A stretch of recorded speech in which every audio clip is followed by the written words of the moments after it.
So we got, Penn State, and they were, the talk of the country for a more turbulent reason versus these other teams. This had to be, their most chaotic year in Happy Valley in over a decade. Um, Ending with a complete change in coaching personnel, um, total roster overhaul. So here's the report card for the Penn State Nittany Lions. So expected record versus actual record. Preseason expectation, as everybody thought, they were ranked number 2 in the nation and were a consensus pick for the Big Ten championship and possibly the college football playoff and the national championship. So we expected them to have uh, over 10 wins. The line was set at 10.5. Their actual record, 7-6. The reality of it was, it was a historic just collapse from greatness, right? They started Yeah. out 3-0. Wheels fell off after a brutal 6-game losing streak, and it was, I guess, technically, salvaged by a winning record by sweeping, a weak November slate and then winning the Pinstripe Bowl. But for a team that started in the top two, this was pretty much a disaster for them. Yeah, that's a good way. Yeah, F. There's really no better way to put it. F. Yeah. Although I guess they could have lost more games, in which case they would be what, F minus. But um, a lot of this seems to be a lot of the grades that we're gonna give Penn State. I think could be even like at the institutional level, like the people who are making the decisions. Um, at the higher level, like above James Franklin. We're not going to go into that deep, but just want to put that out there. They lost to Oregon, they lost to Northwestern, and then you fire your coach. I think that's what it was, something along those lines. And then of course, everything else, all the wheels fall off. So in any case, you know, we'll move on to the next subject, coaching. We give that a D minus. So obviously we had the James Franklin era come to an end after week 6. Following that loss to Northwestern, it dropped them to 3-3 actually. So then the program just moved on for him. Terry Smith took over, and the team went 4-3 under his watch. And the team showed a lot of fight late. The team really rallied around this guy, a person who's been around the program for a long time. But I think Penn State made one of the biggest splashes in the coaching carousel by hiring Matt Campbell, and he will be leading the program soon. So that D minus I expect to change drastically next season. But right now, with how bad, I mean, you could say they were the catalyst for the entire coaching carousel for the entire kind of league. But um, yeah, for how that kind of shook out, D minus for sure. Mhm. For sure, for sure. Moving on to offense and defense, we're gonna give them a C here.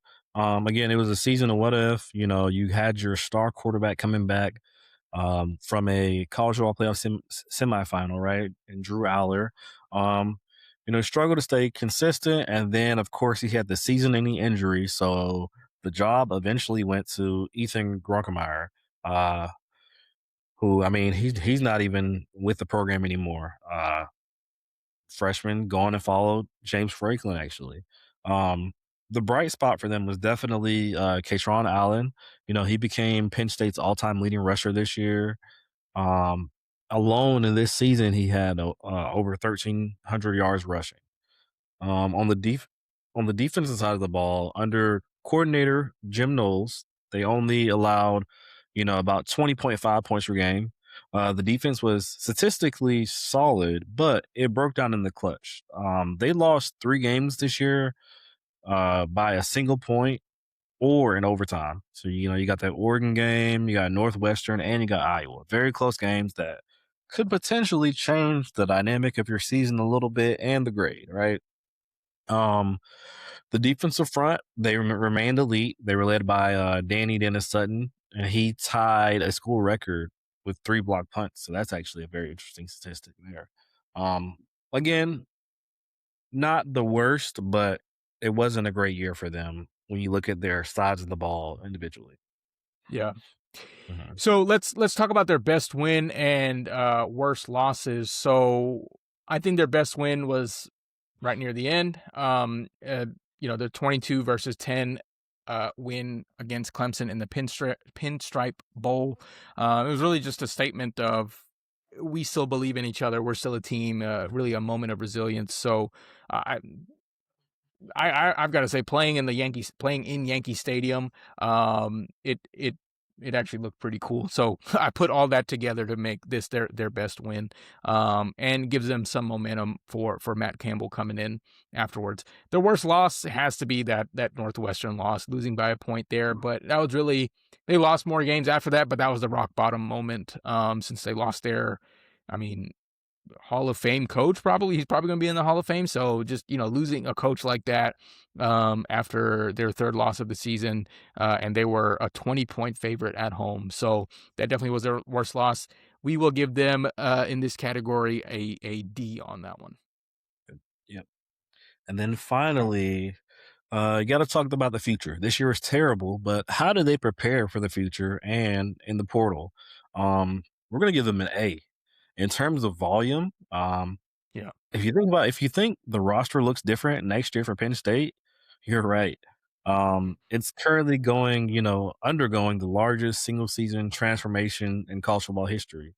We're gonna call it the Great Migration, right?